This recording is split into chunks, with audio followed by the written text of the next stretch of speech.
Fala pessoal, tudo bem? Professor Werner aqui para mais uma aula no nosso laboratório de redação, ok?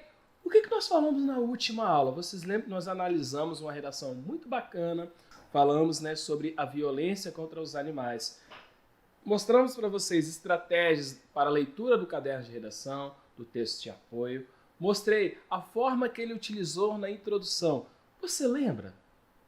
Se você lembra, porque você entendeu. Na introdução ele utilizou o quê? Ele falou a Constituição Federal, ele utilizou a negligência governamental. Lembra do desenvolvimento? Ele utilizou duas estratégias ali, dois fundamentos. Um era uma obra da literatura e o outro era uma cantiga, uma obra musical. É isso mesmo. Atirei o pau no gato e a obra Vidas Secas, a história ali da cachorra-baleia. E mostrou como propósito de intervenção, utilizou ali o Ministério do Meio Ambiente, colocou o Estado para intervir também na questão de criação de hospitais e de campanhas publicitárias, exclusivamente, geralmente na mídia televisiva, voltado para a educação.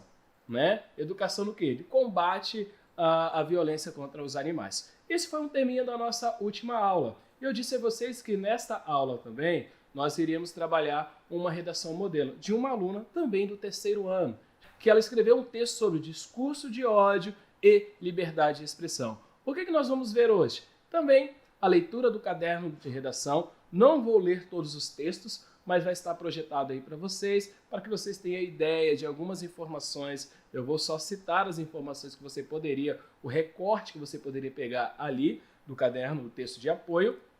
Falar com vocês também da questão da introdução, como que ela utilizou a introdução. E é muito bacana, vocês precisam prestar bem atenção que ela usou uma estratégia diferente. Lembra que eu falei com vocês que a contextualização, nós colocamos logo no início, ela não fez isso. E eu disse a vocês que é uma estratégia, nós temos vários caminhos. É por isso que eu, professor Werner, nunca vou mostrar para vocês assim, galera, precisa seguir somente isso. Não, tem vários caminhos, várias formas de você começar um texto. E o texto dela é um exemplo que eu vou mostrar a vocês. Como que ela utilizou dessa contextualização?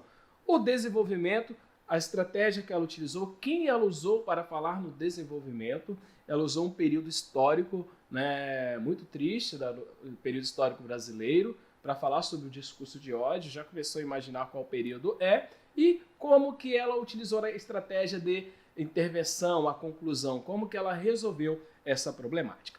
Então vamos lá, meu aluno. Olha o tema.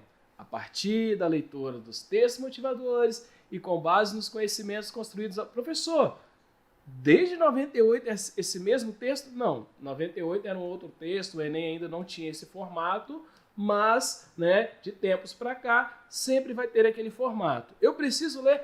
Claro. Por que eu preciso ler? Que pode acontecer dele solicitar, dele mudar alguma coisa. Ele pode fazer isso. Por exemplo, ele poderia colocar ali, apresente proposta de intervenção e também um título. Todos vocês sabem que o título não é obrigatório na redação do Enem, até 2019. Mas pode ser que ele mude alguma coisa. Então, fique ligado sempre nisso, meu aluno. Então, a partir da leitura do texto motivador, lê o texto e com base nos conhecimentos adquiridos ao longo da sua formação.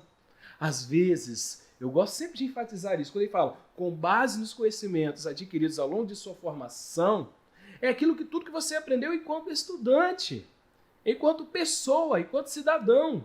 Por quê? O que eu trabalhei com vocês na estratégia ali, aquela redação que ele utilizou, eu atirei o pau no gato, ele não aprendeu aquela música no cursinho, ele não aprendeu aquela música no terceiro ano.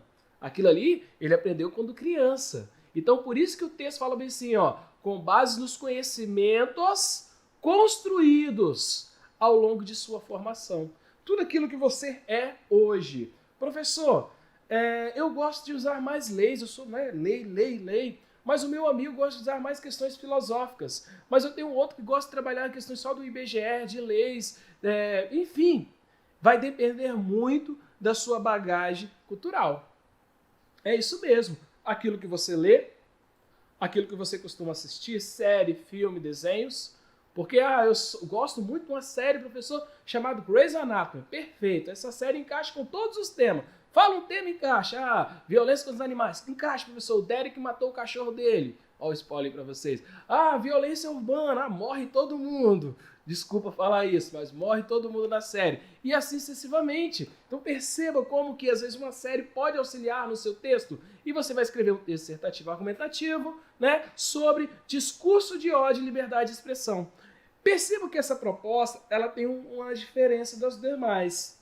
Porque geralmente elas, olha, os obstáculos para combater, caminhos para combater e blá blá blá. Essa aqui não. Essa aqui não tem uma palavra distratora, ela só vai falar, olha, você vai ter que escrever, meu aluno, sobre o discurso de ódio e liberdade de expressão. Automaticamente você vai ter que jogar no seu texto. Você vai ter que mostrar ao seu corretor, ao leitor do seu texto, que você sabe diferenciar o que é discurso de ódio e o que é liberdade de expressão. Pausa um pouquinho para você entender o seguinte, o meu foco não é atingir A nem B. Se você, professor, eu acho que tudo é liberdade de expressão. Perfeito, é um direito que você tem, o nosso foco não é esse. O que nós temos hoje aqui, é bem necessário falar isso com vocês, é simplesmente uma análise textual.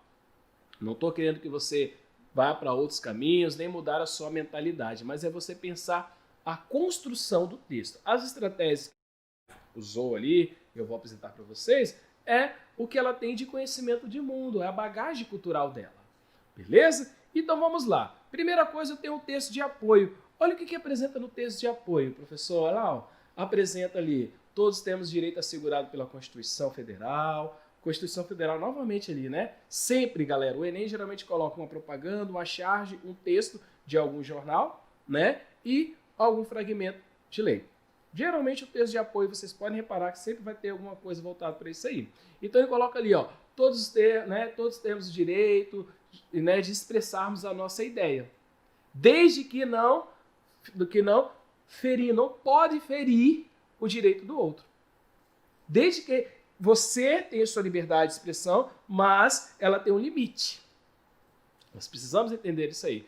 Aí ele fala ali, ó, o artigo ali, ó, todos são iguais perante a lei, sem distinção de qualquer natureza, tal. Então ele apresenta a primeira parte ali do texto de apoio, ele fala o seguinte, olha aí, meu aluno, primeiro ele está falando que nós temos direito de expressar as nossas convicções, os nossos pensamentos, mas eu não posso ferir o direito do outro.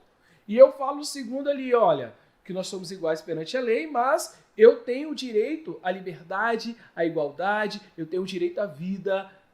Então, eu tenho uma proteção.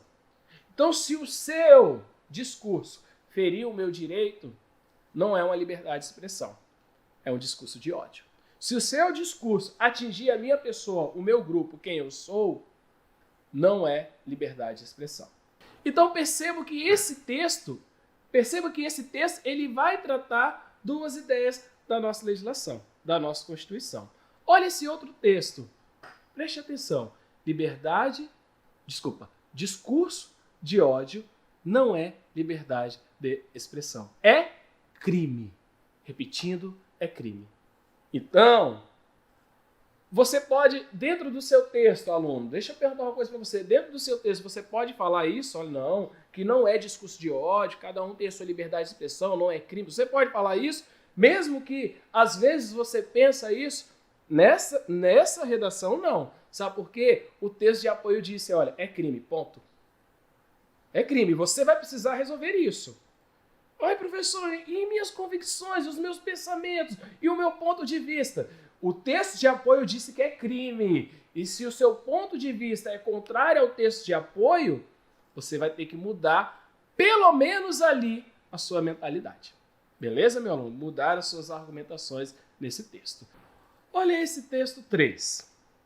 Você é livre para se expressar, desde que eu concorde. Aí nós temos ali alguém sofrendo uma violência.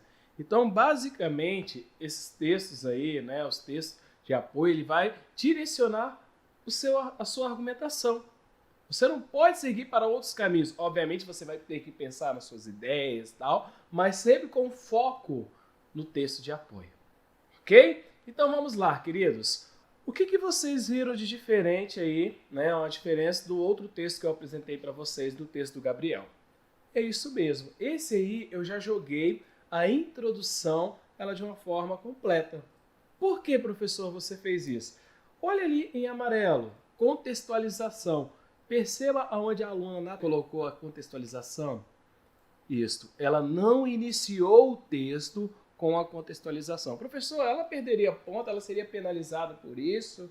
Não. Lembra que eu falei com vocês que não existe um engessamento da escrita? Ah, preciso fazer. Não, são estratégias que nós, professores, precisamos apresentar para vocês. E você vai seguir aquela que no momento você achar mais ideal. Obviamente, você já vai ter, né, um posicionamento crítico, falar, não, eu vou começar com a contextualização, não, vou começar com o tema e a tese e vou jogar a contextualização no meio da minha introdução. Perfeito, não há problema, ela utilizou daquela forma ali, não seria penalizado e o texto ele vai ser totalmente coerente com aquilo que é a proposta do Enem. Então ela começa ali, ó, ela mostra a contextualização sim. A esse respeito, no Brasil do século XIX, professor, está século XIX, mas Gregório de Matos foi bem antes. Só que os livros deles, os textos, foram publicados nesse período. Acredito que ela quis jogar mais ou menos dessa forma. Gregório de Matos, conhecido como Boca do Inferno, destacou os seus poemas satíricos e agressivos. Né? Destacou-se seus poemas satíricos e agressivos. Então ela utiliza uma parte da literatura que eu falei para vocês, que naquele período é considerado, né, como cultura, como arte, como escrita, como manifestação cultural, mas que hoje nós classificamos como discurso de ódio. Nós precisamos, os tempos são outros, mudaram. Então ela fala um pouquinho desse aí na redação. Então o que ela mostra como o tema e a tese? Ela joga logo no início, ó. Nos dias de hoje também, pausa um pouquinho para você colocar ali. Eu coloquei tema e tese tudo em verde com vocês e joguei a contextualização em amarelo, que é no caso do Gregório de Matos, mas esse trecho que ela coloca, nos dias de hoje, ao contrário que se espera, também é uma contextualização. Ela utilizou dois aspectos, muito bacana a estratégia que ela utilizou, mas por isso que eu só coloquei tudo em verde ali para você conseguir identificar, mas pode ser identificado também como contextualização. É porque eu, professor Werner, gosto da contextualização palpável, no caso ali, Gregório de Matos. E ela utiliza ali, ó, nos dias de hoje, ao contrário do que se espera, olha que bacana. Nos dias de hoje, ao contrário do que se espera, o que ela vai falar agora? A sociedade é marcada pelo crescimento fugaz do discurso de ódio nas redes sociais. Além disso, tais casos de discriminação são equivocadamente confundidos com o direito por lei, né, assegurados. Que direitos são esses? A liberdade de expressão. Ela pegou, né, algo com base no texto de apoio e jogou. Olha que ela fala assim, cara, as pessoas estão de forma equivocada interpretando isso. Eles estão acreditando que é tudo liberdade de expressão. E por isso que ela fala, nos dias atuais, né, nos dias de hoje, ao contrário do que se espera. Por quê? Nós esperávamos uma sociedade totalmente diferente. Por isso que ela utiliza ali, ó, ao contrário do que se espera. Beleza? Então vamos lá, meu aluno. Continuando. O que ela utiliza ainda ali como antecipação argumentativa? Professor, ela usou uma frase muito simples, muito curta. Perfeito. Pode ser utilizado assim. Olha, é incoerente que atitudes passadas retornem a atualidades. É incoerente que atitudes passadas retornem a atualidades. Então, automaticamente, você já pensa no meu aluno o seguinte, professor, então dá para entender que o texto dela, ela vai fazer um passeio pela história. Ela vai explicar algo que aconteceu no passado para, né, dar uma sequência agora. Ela vai falar assim, olha, isso ocorre hoje, a consequência desse ato hoje é por conta dessa causa do passado. O resultado, né? No passado aconteceu algumas coisas, ela apresentou o Gregório de Matos, acredito que no texto vai apresentar uma outra parte, e ela fala o seguinte, o passado aconteceu e hoje nós temos esse resultado aí. As pessoas estão com essa falta de interpretação. Professor, então o Gregório de Matos é o culpado? Não, meu aluno. É um caminho que ela está utilizando. É um caminho que ela está utilizando. Ela está falando, olha, naquele período pensava assim. Talvez por isso as pessoas pensam assim também, ainda hoje. Não foi tratado, não foi cuidado. Então, continuamos aqui. O que ela usa como desenvolvimento? Olha, primeiro ela coloca, inicialmente, a inferiorização de grupos minoritários. Eu falei com vocês das minorias. Lembra que eu falei com vocês sobre isso em uma aula? Coloquem em riscos o quê? As prerrogativas constitucionais.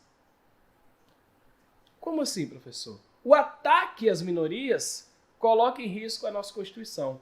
É isso que ela quis dizer. Aquilo que é a nossa Constituição, aquilo que é direito. E que ataque é esse, professor? Discurso de ódio. Então, o que ela vai usar como fundamentação? O que você usaria ali como fundamentação? Dá uma dica. Talvez algo da história. Olha o que ela coloca ali, ó.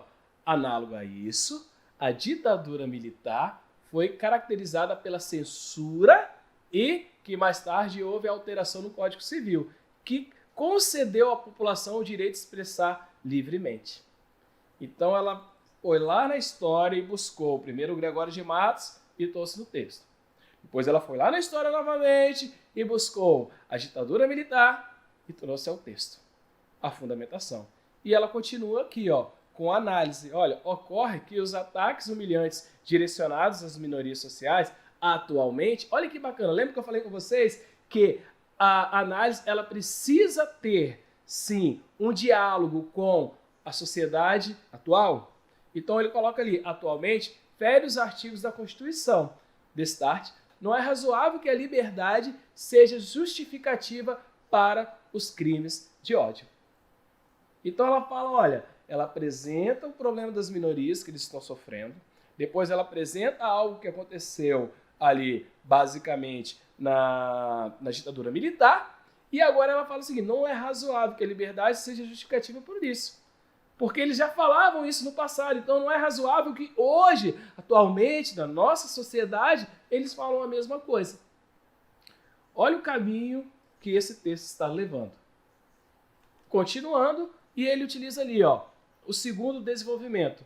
De outra parte, a impunidade. Mais uma vez, professor, você falou impunidade. Eu lembro que você falou impunidade na questão da violência no trânsito.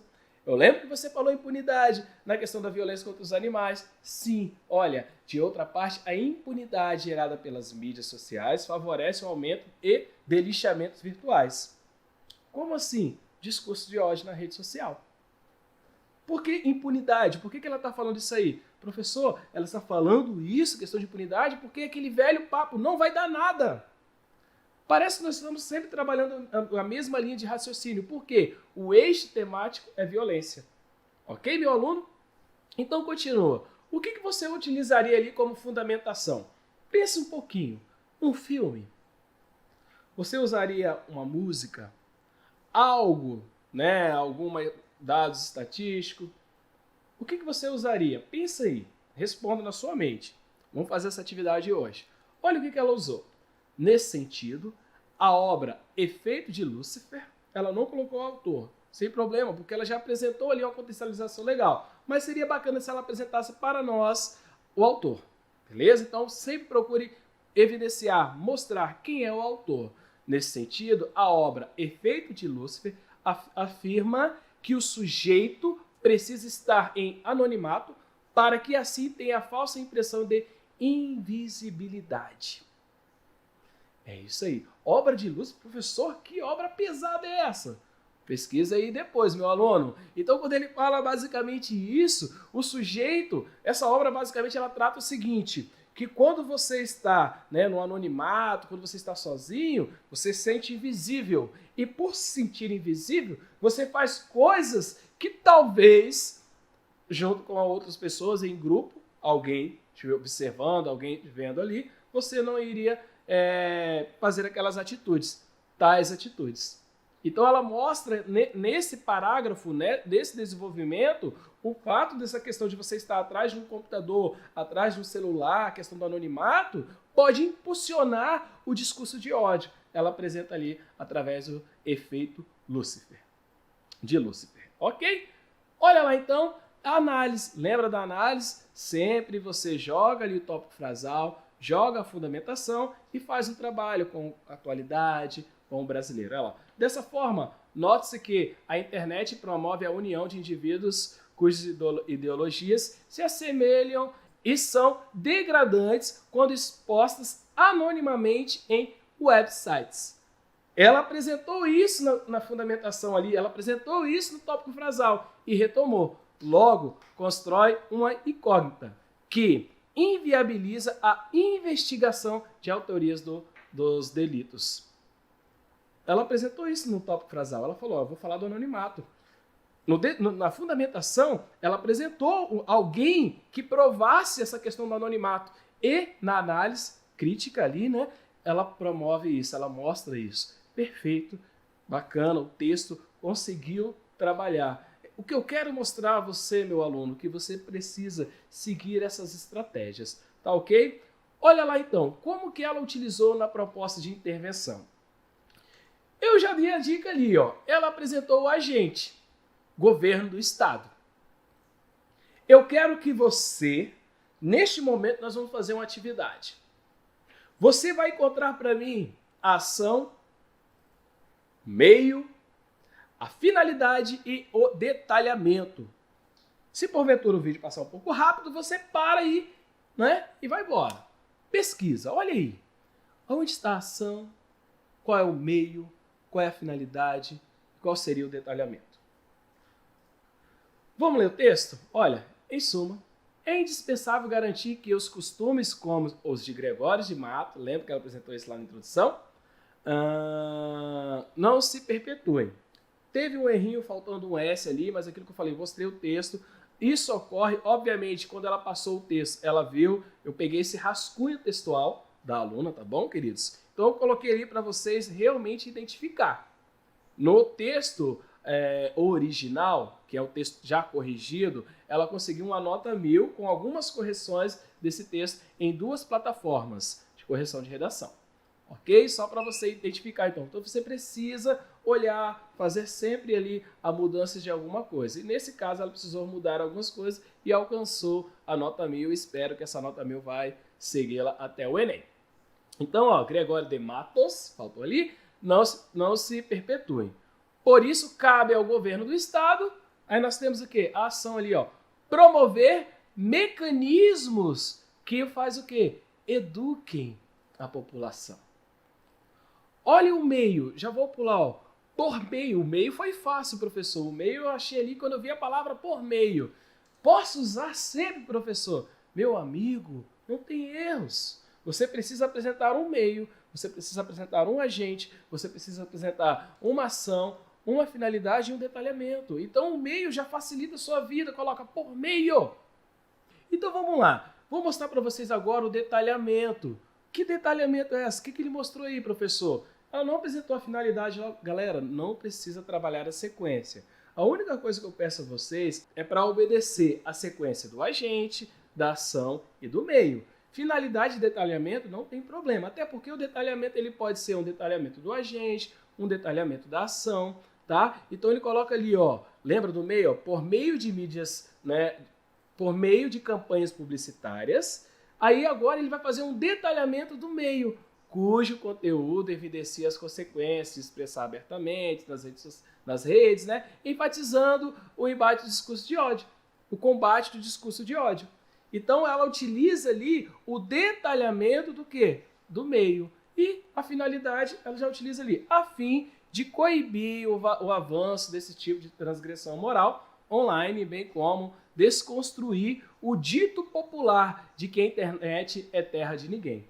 Professor, eu sempre escutei falar que não é para usar dito popular na redação. Você não vai usar como uma fundamentação, mas ali ela usou somente de uma forma irônica, de uma forma crítica, para ilustrar o texto.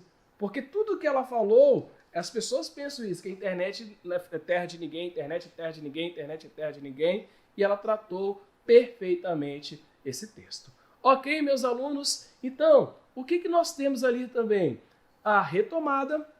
Lembra que eu falei com vocês que está em amarelo? Ela, ao invés de começar a conclusão logo de cara, ela utilizou uma estratégia de fazer a retomada. A proposta já está completa, mas ela quer ir além. Usa a retomada ali, ó. Em suma, é indispensável garantir que os costumes que está escrito ali com vocês, do Gregório de Matos, que já fizemos a leitura. E ela faz o fechamento do texto. Professor, o fechamento do texto dela é a finalidade. Sim. Você pode deixar a finalidade ali e fechar o seu texto. Ela não fez aquilo que nós falamos de retomar a ideia da introdução, mas ela retomou a introdução ali logo no início da proposta, quando ela resolve colocar Gregório de Matos. O que eu mostrei para vocês em outras propostas ele ficaria, o Gregório de Matos, nesse caso, ele ficaria onde? Ali no fim. Ficaria um texto bacana, mas foi a estratégia que ela quis utilizar. Ok, meu aluno, então o que nós trabalhamos hoje? Mostramos a redação que, quando foi passado a limpo, esse texto foi passado a limpo, mas eu quis trazer esse para você, tirou uma nota 1000, um bom texto. Mostrei para vocês sobre o caderno de redação, o modelo de introdução diferenciada que ela utilizou, a estratégia de desenvolvimento e também a proposta de conclusão.